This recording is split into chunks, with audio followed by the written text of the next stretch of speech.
back to another Flash episode review. My thoughts on tonight's episode of Flash titled The Fury of Firestorm. And this was a really good episode. And just starting things off, I'm so excited to see the new Firestorm. I was curious because, like in the comics, there's Ronnie Raymond, there's Jason Rush, and, Professor Stein. But in this show, they created a character specifically for Firestorm who is not in the comics. So I think, seeing how the guy, I don't know the actor's name off the top of my head, but the guy who plays Jax Jackson, I'm looking forward to him. I'm looking forward to seeing him on more of him on Flash, and then seeing him spin off into Legends of Tomorrow. I mean, it's going to be kind of sad to see them leave, but yeah, I think so far, I'm excited for this character. And tonight's episode in general was so good on so many different levels. I mean, there's some minor nitpicky things that I'll get to a little later, but overall, this was a really solid episode. Just getting into some of the minor things that I enjoyed. Like that Tinder app joke that Cisco made early on in the episode. I cracked up at that. It's nice seeing like relevance in these shows. And there's that, and then probably one of my favorite jokes in the episode, hands down, was the Celine Dion reference pointed towards Professor Stein, which, for people who don't know, the actor who plays Professor Stein, Victor Garber, was one of the main characters in Titanic, the movie from 1997, with Leonardo DiCaprio, and he was one of the characters in it. Of course, Celine Dion's song, "My Heart Will Go On" or whatever. That was the main song in the movie, so I thought that was a funny joke that they threw in there, and that made me laugh.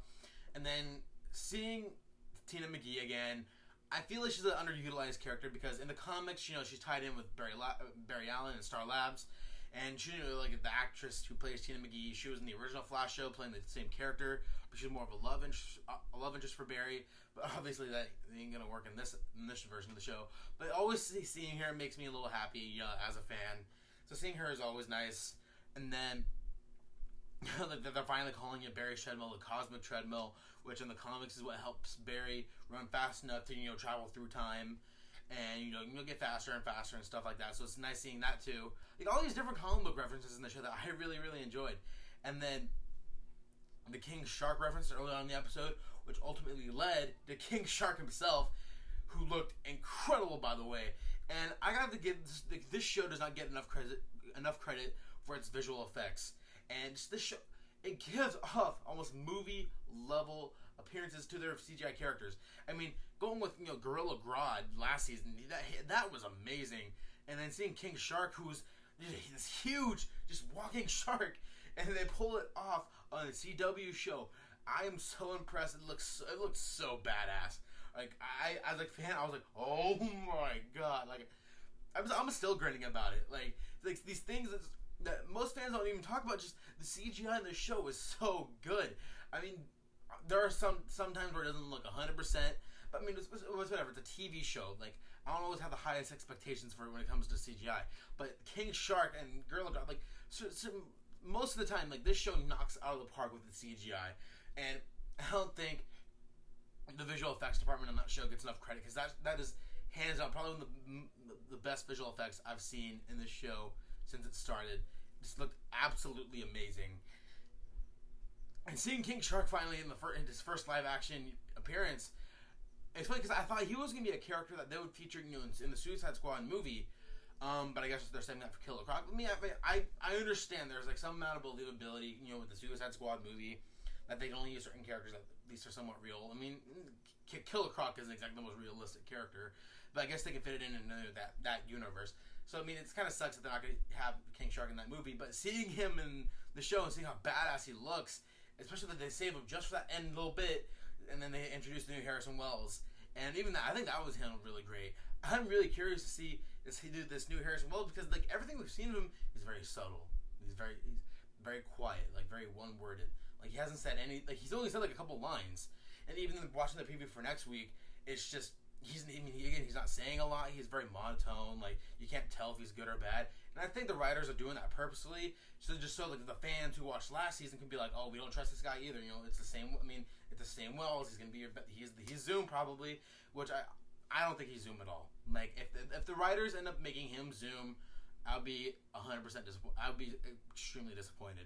It's just one of those things where like they don't need to repeat exactly what they did last year. I mean, so far they're not, but if they make Harrison Wells Zoom, I'll be really, really disappointed. And it's just one of those things, like, I expect more from the writers at this point.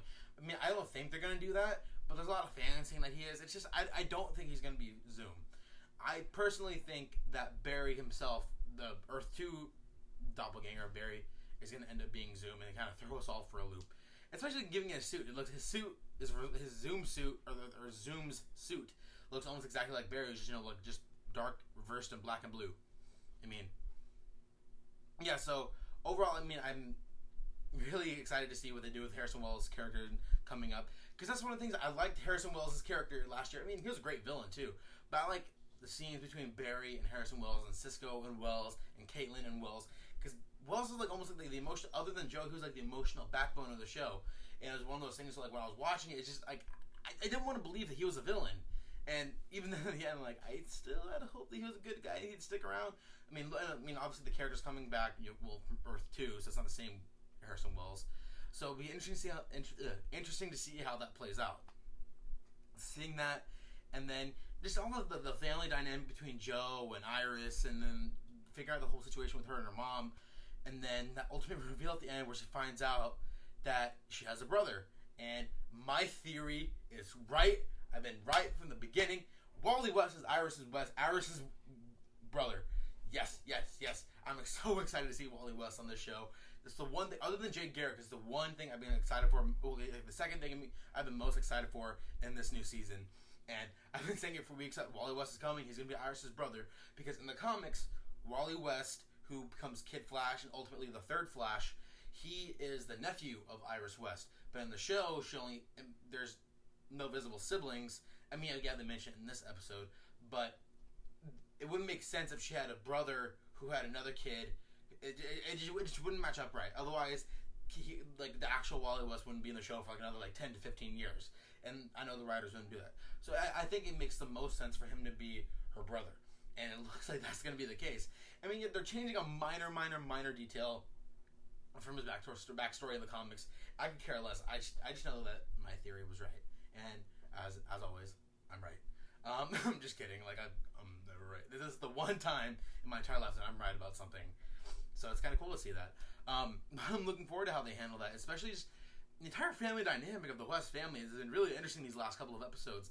And I love how Iris isn't necessarily overreacting to the whole her mom situation. I mean, yes, her mom is an addict, and that's something they're trying to address, and the whole lying thing, and why she left. And I understand, some people will criticize Iris in this episode because, she's just being angry at her mom and not addressing the real problem with her being an addict, and it is an addiction. And I understand that to an extent. But at the same time, you have to come from her standpoint where her mom left her 20 years ago. How, I wouldn't know how I would feel if I was in that situation.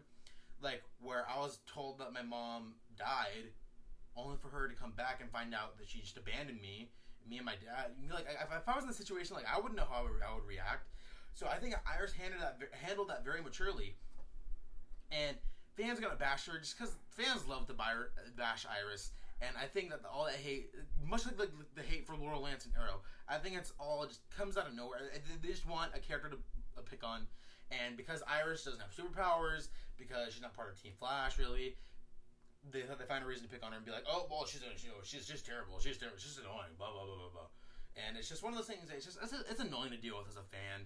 Seeing all these people hate on her, and it's just why? What is hating this character doing for you? Seriously, does it make you feel any better as a person? Look, I don't like certain characters in shows. I'll admit that, but I don't go on rants about why I hate this, and this. I mean, I'll rant about what writers do to characters, but I don't rant about the characters or the actor's portrayal of the characters. Even earlier this year, I made a whole video defending Laurel Lance and Arrow because she's so hated on by the fans, and Iris is hated almost to that same extent. So seeing the fans constantly pick on her as a character and even blame the actress, that's not fair at all. It's such bullshit to me when fans do that. It's do you really have nothing better to do with your time than to just pick on someone just because you don't like her character? Seriously, I see, I follow the actress, I follow Candace Patton on Instagram, because I don't have many people in my life that I want to follow. So, So I mean, I follow her, and even then, like, I still see people like trying to pick on her, like Iris is awful, like Iris needs to die. Like, even I've seen some people like sending her like saying, "Oh, you need to die." And seriously, it's going to the same thing that I said before in my Laurel Lance video, where it's just, if you think what you're saying about an actor or actress, about their character is productive, it all depends on the tone. And if you're saying that someone needs to kill themselves because of how they portray a character, you are the problem. You have a problem. You don't talk to an actor or an actress like that. Sometimes actors or actresses don't portray the character well. I think that Candice Patton is amazing as Iris. I can't imagine anyone else as Iris. I think she's an underutilized character that the writers don't always handle well. And the fans, it's okay, not all fans, obviously, but seeing how a lot of fans treat Iris as a character and treat Candice Patton as a character is totally unfair. They're not giving her a chance in any way whatsoever. And so it's nice when I get to talk to fans who are also supportive of Iris, who are fans of Iris like I am. Like, that's what I like doing. I like talking to fans. I like agreeing, and then I like having actual discussions where we can all agree and agree to disagree. Like, yeah, we don't always agree with everything a fan is saying, but we know we can find common ground somewhere. But if you're just a troll, or you're just finding a reason to hate on a character or an actor, just find something more productive to do with your time. You know, it just... Sorry, that turned into a longer rant than I thought it was going to be. But sorry, it's just one of those things where I already knew this was coming from the episode. I mean, it's not a bad... And I'm not bashing the actress for how she portrayed the character. It's just... I'm saying, like, I understand where the character... where the character came from. But I know fans are already going to hate her for it. So I'm just letting you guys know. And just, I don't think any of that's productive. Is hating on character for no reason. And... so that's my issues with that. But, to actually get into what the things that I didn't like about the episode, I don't like the forced romance between Barry and Patty. Obviously, any sensible person knows that it's not going to end well, because Barry and Iris are ultimately their end game. Like, they're going to end up being together. Fans they're just going to have to deal with that. I mean, sorry, but that's just how it is. And seeing this, the writers aren't even being subtle about it. Like, yeah, they have stuff in common, but like they're forcing the chemistry. And like, yes, Patty is not a terrible character, and the actress isn't terrible either. I don't like how they're forcing the interaction between them to be like, oh, look, they're gonna be together. Like, look, they have everything in common. It's like, I don't like that. Like, don't force it on us. Like, let it come naturally, man. Like, that's why I started to not like Arrow last season, because they were forcing the Oliver and Felicity romance on us fans, where before it was like subtle and like it was just like here and there, and then it was like all in your face, like, oh, here, Felicity, and that's what I'm fearing with Barry and Patty. Hopefully the writers don't do that, because Flash is my favorite show at the moment, and I hope that doesn't change. So I really hope the writers just slow down the Barry and Patty thing. We're only like 4 episodes, this is the 4th episode in. We don't need Barry to be in a relationship this fast. I mean, yeah, he hasn't been in a relationship since Linda, technically, but you just slow it down a bit. Focus on the storytelling. I mean, yes, you're not together yet, but just slow it down. Like, focus on the episodes, not Barry's stupid romance. You know? So there's that. And then the villain of the episode, I think, was just... I could care less about him.